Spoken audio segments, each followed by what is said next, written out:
The rarest of rare occurrences last night as the San Francisco Giants picked up a feel-good win where they scored a bunch of runs, they pitched a shutout.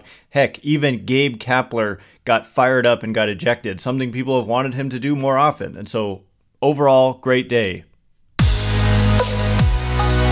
You are Locked On Giants, your daily San Francisco Giants podcast, part of the Locked On Podcast Network, your team every day.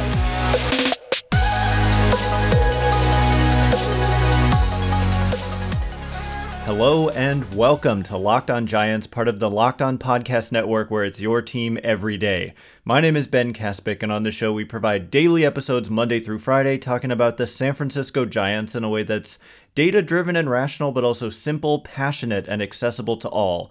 I'm a former contributor for the baseball statistics and analysis websites Beyond the Box Score and Rotographs. I've been podcasting about the Giants since 2015, and I'm a lifelong fan. Thank you for making Locked On Giants your first listen every day. We're free and available wherever you get podcasts, including YouTube. Check us out there if you have not already, and please hit that subscribe button wherever it is that you are watching or listening or whatever. So anyway, coming up on today's show, yes, we are going to describe the vibes being immaculate. And is it any surprise that it happened on Creamsicle Tuesday, on City Connect Unbelievable Magic Day? It's just crazy how well they've played in these neon orange jerseys. And there's just something about them. I feel like when they wear them, they're going to have a good game and they're going to win. And that is what they did yesterday. So many good things happened. Like I said, we had a Kapler fired up ejection. We had the Giants scoring 7 runs in the game. We had a shutout pitched by the Giants. And beyond that, it was just a great day in terms of the standings. All these teams around them in the standings, Dodgers notwithstanding, no pun intended. Like I said yesterday, the division to me is basically over. The Giants are 9 back, and you're dreaming if you think they're gonna catch up with the Dodgers. 42 games left to make up 10 games essentially.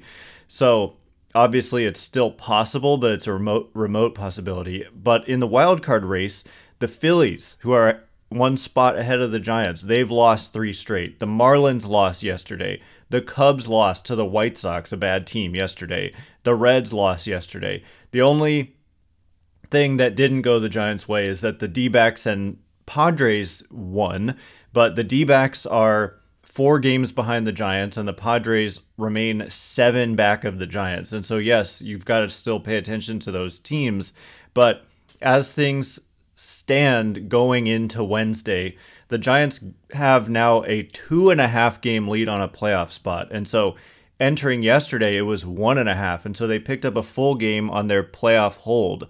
And so if the season were to end Tuesday night, the Giants would be the second wildcard team, and they would go to Philadelphia to play a best-of-3 wildcard series.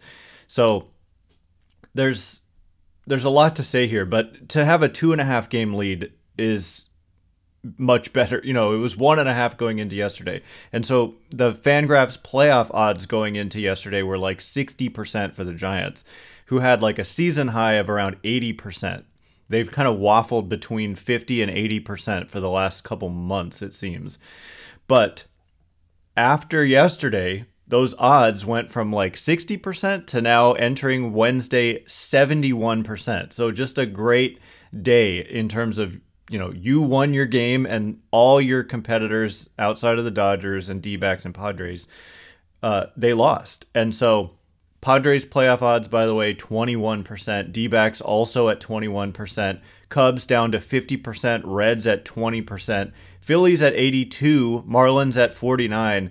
So the Giants, here are the leaders in playoff odds. The Braves and Dodgers at 100%, rounded, of course. They haven't actually clinched.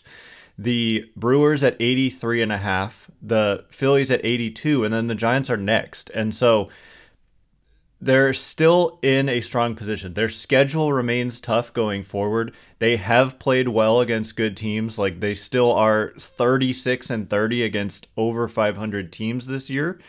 So they're 8 games above 500 overall and 6 games above 500 against above 500 teams. So if they had just played better against some of these inferior teams, they would be in a even stronger position. But obviously, the run scoring has been the biggest issue, and it was great to see the bats kind of wake up yesterday. I've been very unpopularly talking about how there's some element, I think, of luck, bad luck for the Giants happening with all these offensive struggles, including in the first game against Tampa Bay, where basically the two teams had similar expected numbers in terms of the quality of contact, basically. And yet the Giants lost 10-2. And so it was nice to see a little affirmation of that possibility that batted ball luck has played a role in this, with the Giants flipping the script and having a blowout win against Tampa Bay. So, one of the huge parts of last night, besides a couple of home runs, Thairo Estrada and Wilmer Flores, and then just a bunch of late hits and a big error by Tampa Bay, but Wade Meckler in his second MLB game finally collected, he collected his first major league hit, and then he got his second on an infield hit. But beyond just Wade Meckler getting his hits, there was something that happened in there, and that was that Gabe Kapler did something he rarely does, which is get vocal and stand up for one of his players who was having horrible strike calls go against him. And so coming up in just a minute, we're going to discuss Gabe Kapler's second ejection of the year only, what it meant to the Giants, and why people have wanted to see more of this from him. So we will get into that, and also the quietly dominant pitcher that you may not realize has been dominating. All of that in just a minute. And before we get into it, Locked On Giants is brought to you by Bunches. Okay, Locked On Giants fans, I have to tell you about a new app called Bunches. Bunches is a new app built just for sports fans where you can chat sports in real time. Click the link in the show notes and description to join the app, or go to the Apple App Store and download Bunches now. I'm telling you, you're going to love the conversations with other Locked On sports fans. Bunches is the place where sports fans chat. The Locked On MLB group chat is on Bunches now. I just recently joined myself, and you can join me in the conversation there. Go there now and connect with other baseball fans, chat your favorite team, and keep up with the latest MLB news. Do you have questions or comments about today's episode? Chat about it in the Locked On MLB bunch on Bunches. Download the Bunches app today, and when you do, our friends at Bunches have featured the Locked On MLB bunch in the Discover tab. You can also click the link in the description and or show notes to join the Locked On MLB bunch community today. All right, as promised, Gabe Kapler getting ejected. What does this mean to the team? Why do people clamor for this, and why did he decide that that was the time to do it? Thanks again for making Locked On Giants your first listen every day. Everydayers, tomorrow we're going to be breaking down the finale of this series. To me, it's big. You're going for the chance to win a series against one of the best teams in the American League, and you're about to head out on a road trip to face two really good teams, and the Atlanta Braves, probably the best team in baseball, and then the Philadelphia Phillies, one of your competitors' possible wild card preview, like I just said. And the Giants play the Rays today at 12:45 Pacific, and you can catch every pitch of the Giants' hometown broadcast with SiriusXM on the SXM app. Just search Giants. So, Gabe Kapler getting ejected. Why is this such a big deal? Well, I'm in the same boat as a lot of people when the sentiment is that sometimes you need your manager to do this. And as a player, it means a lot. It is interesting that he does this for Wade Meckler, who's playing in his second MLB game. And I think part of what goes into that for Kapler is that, and you could read his lips, and he was holding up three fingers and saying basically that the umpire had in his first at bat, called 2 pitches that were not strikes against him. He called them strikes. And then in his next at bat, the first pitch was also not a strike, and he called it a strike. And it goes back to the previous night in his MLB debut. The same thing was happening. Meckler is not a big guy at all. In fact, he's a small player, one of the smaller ones you'll see in Major League Baseball. And yet, he was having pitches all over the zone, up specifically, also down, I think, and in and out. It was just like everything. He was getting all these borderline pitches, and all of them were being called strikes. They weren't strikes. They were out of the zone. And the thing is that the Giants' offensive philosophy is centered around the concept that they do not want you to swing unless it's in your zone, and they want you to be what they call like really stubborn with sitting on your pitch and not swinging if it's not there. And so that's why you see a lot of like called third strikes sometimes. It doesn't look good when it's not going well, but when it's going well, you get like 2021 with all the walks and damage, basically like high on base percentages, and then pitches in the zone are hammered. That's the dream.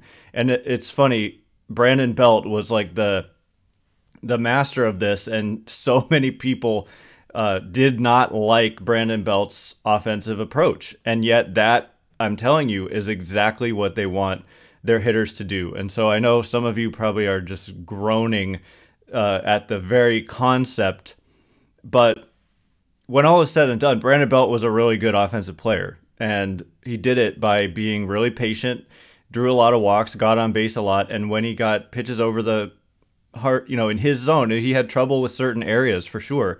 But when you made a mistake, which pitchers miss their location on average by like a foot per pitch. So the idea that if you have a hole in your swing, like they're just going to attack it and you're never going to get a pitch to hit is wrong. Like pitchers don't have great command generally.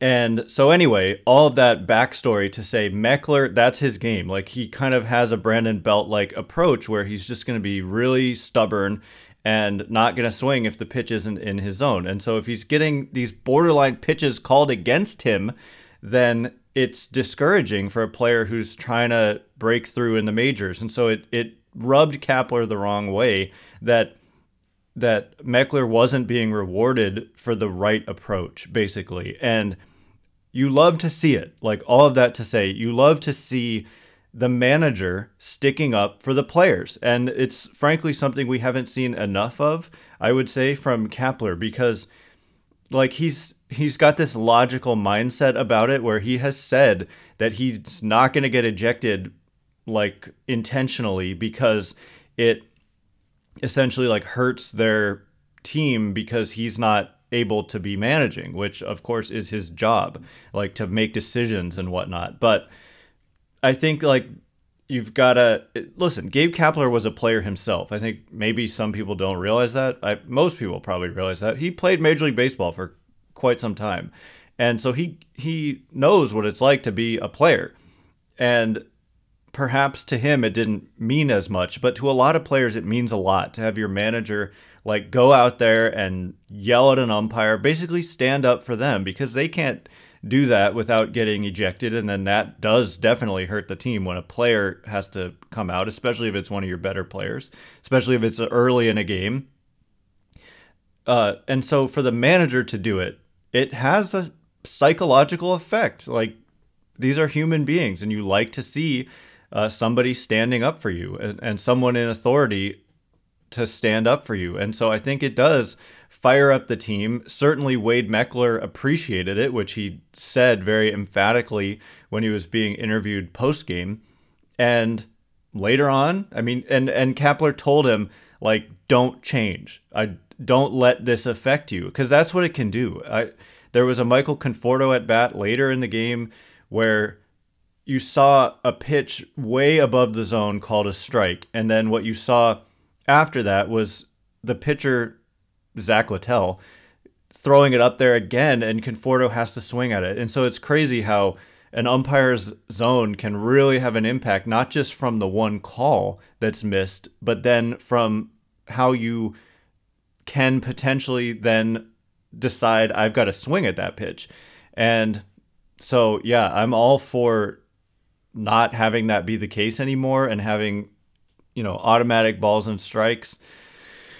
I've been for that for a long, long time, but we're not there yet. But anyway, Kapler told Meckler, don't change. Like, don't let this umpire get into your head and make you start thinking you've got to expand the zone. They don't want him to do that. They said, in the long run, this approach is going to pay off. And especially if in the long run we get automatic balls and strikes, because then having a stubborn eye like that is really going to pay off. And in AAA, they do use the ABS system. He was only there for a little while, though. But in AAA, it's not a strike, all those pitches. But here it is. It doesn't really make any sense. But anyway, it was just good to see Kapler fire up the troops and just take one for the team. I mean, every now and then, I think the benefit of having the players feel like you have their back outweighs the negative of like not being able to pull strings during the game strategically. Like, you've got to consider the human element. I think, again, Kapler played. It's not like, oh, he's just doesn't understand the human side. Maybe he's just different than most, but hopefully the players give him the feedback that is something that they appreciate, which it seemed to be the case. And he got in the umpire's face, so that was good to see. Anyway, so the offense was great yesterday. Meckler picking up line drive, rocket, single to center, and then an infield hit. Tyro and Wilmer with home runs. Conforto has been hot. That is really nice to see. But also on the pitching side, there's been a pitcher who has quietly been one of the best pitchers in baseball for 3 months on the Giants. It's not who you think it is. I mean, Logan Webb's been great, but I'm not talking about him. Not talking about Alex Cobb. Who has this guy been? If you're on YouTube, you can see. But if you're not, you're going to find out in just a minute. But before we get into it, this episode is brought to you by eBay Motors. For a championship team, it's all about making sure every player is a perfect fit. It's the same when it comes to your vehicle. Every part needs to fit just right. So the next time you need parts and accessories, head to eBay Motors. With eBay Guaranteed Fit, you can be sure every part you need fits right the first time around. Just add your ride to My Garage and look for the green check to know the part will fit or your money back. Because just like in sports, confidence is the name of the game when you shop on eBay Motors. And with over 122 million parts to choose from, you'll be back in the game in no time. After all, it's easy to bring home a win when the right parts are guaranteed. Get the right parts, the right fit, and the right prices on ebaymotors.com. Let's ride. eBay Guaranteed Fit, only available to U.S. customers. Eligible items only. Exclusions apply. All right, as promised, I want to get into this pitcher who has quietly been just an absolute monster, and he's not getting much attention, certainly nationally, and also, I would say, amongst fans of the team. Thanks again for making Locked On Giants your first listen every day. Everydayers, tomorrow we're going to be breaking down Game 3 of this series. It's going to be tough. Savali going for the Rays, good pitcher acquired at the trade deadline from the Guardians. Ryan Walker opening for the Giants today. Unclear exactly who's going to follow, but maybe possibly Ross Stripling. You're the underdogs in this series going up in this game going up against Savali. So hopefully the Giants can, keep the bats going and beat the Rays. Giants play the Rays at 12:45 Pacific. You can catch every pitch of the Giants' hometown broadcast with SiriusXM on the SXM app. Search Giants. So, the pitcher who has quietly been great for the last 3 months. If you're not on YouTube, I'll give you a second to think about who it is. Yes, it's none other than Sean Manaea, who came into, last night's game and just had another outing that has become fairly regular for him. It's just happened a lot where he's come in, he went 3 1/3, struck out 5, didn't allow any runs, allowed just 1 hit. He did walk 2. And also, by the way, Jakob Junis got the start, 4 innings, 7 strikeouts, 2 hits, 1 walk. So Junis and Manaea combining for 7 1/3 with 12 Ks, only 3 hits. And so, just goes to show you, I've talked about how, I believe in a lot of these guys who have struggled. And you look at a guy like Manaea, and the overall ERA is still 4.89. He has been whittling it down all season. And as I'm about to explain, the ERA itself is good over the last 3 months, but it's not even the most eye-popping. The ERA is 3.38 since May 22nd. That was all the way back when the Giants were in Minnesota, which was basically, to me, the first time he looked really good. And since that time, like I said, 3.38 ERA in a little bit more than 50 innings pitched. Since that time, since May 22nd, there are 129 pitchers in Major League Baseball who have at least 50 innings pitched. 129 pitchers. Guess where Manaea's fielding independent pitching ranks? First, 1.86 fielding independent pitching, first among 129 pitchers with at least 50 innings since May 22nd, that game in Minnesota. Now, fielding independent pitching is heavily influenced by home runs, and Manaea has not allowed a single home run over that span.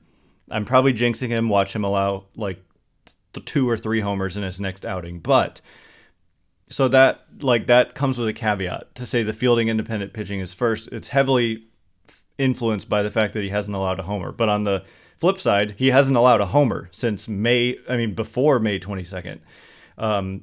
Expected fielding independent pitching basically looks at all those same things, but then says, what should your ERA be if you were allowing a league average rate of home runs on your fly balls?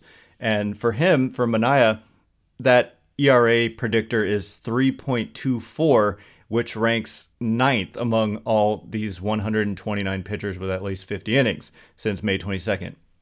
Manaea's strikeout rate, 30.6%. since May 22nd, is 7th best among those 129 pitchers. Strikeout minus walk rate, a really important and predictive metric, really kind of simple, but also really important. 23.6% is the 8th best in Major League Baseball over that span. Also, how about some StatCast metrics? His barrel rate, which is, it's not about just hitting it on the sweet spot. Barrels are hard hit balls that are also hit at kind of an ideal range of launch angles. So basically hard contact in the air, the type of contact that becomes extra base hits, homers, etc. And he's only allowed barrels on 4.6% of batted balls against him during that span, which is the 6th lowest among those 129 pitchers with at least 50 innings since May 22nd. So basically, Manaea's been doing this for 3 months, and it's gone under the radar, I think, because the beginning of his season was so rough. I mean, he had horrible numbers before this point, but he's to me, he's cleaned up his delivery. I feel like his arm circle is shorter. It's not as much movement with the arm in his windup, like when he gets ready to throw. And just the angle he's coming at and just pounding the zone and just these kind of high effort, short spurts. It's not really that short, though. We're talking like 3 innings or so at a time. It's a good fit for him. And so to me, he's trending towards opting out of his contract, not because he wants out of San Francisco, but because these types of underlying numbers are going to intrigue a lot of teams. And for $12.5 million, although it wasn't, I forget how the contract was structured. It's 2 years, $25 million, opt out after the first year, but I don't believe it was an even 12.5. So regardless, we're looking at a 1-year deal that he has the chance to opt out of. And this type of performance suggests to me that he's trending towards opting out because, yeah, I mean, teams are going to see this and be very intrigued. And I'm seeing it and I'm very intrigued. So it's a good role for him. I don't know if you think about like just having him start games and do this, but I think they like to use him as they're using him, and he's had a lot of success, and it's hard to argue with the results. So shout out to Sean Manaea and also Jakob Junis in this game, his best outing of the year. And the underlying numbers for Junis are actually pretty encouraging as well, striking out a lot of batters and basically the ERA is higher than everything else, like including the expected ERA based on quality of contact and strikeout rate and walk rate, etc. So anyway, that is all the time we have for today. Thanks again for making Locked On Giants your first listen every day. Everydayers, tomorrow breaking down Game 3 of the series. Can the Giants win this series? That would be huge going into Atlanta and Philadelphia. And also, we'll be watching the wild card standings and all these other teams in action. Giants play the Rays today at 12:45 Pacific. You can catch every pitch of the Giants' hometown broadcast with SiriusXM on the SXM app. Search Giants. Once again, my name is Ben Kaspick. Check me out on Twitter or X at Ben Kaspick, Kaspick. If you like this show, please consider rating it or leaving a review. It helps me out a lot, so thanks in advance, and thank you to everyone who's done so already.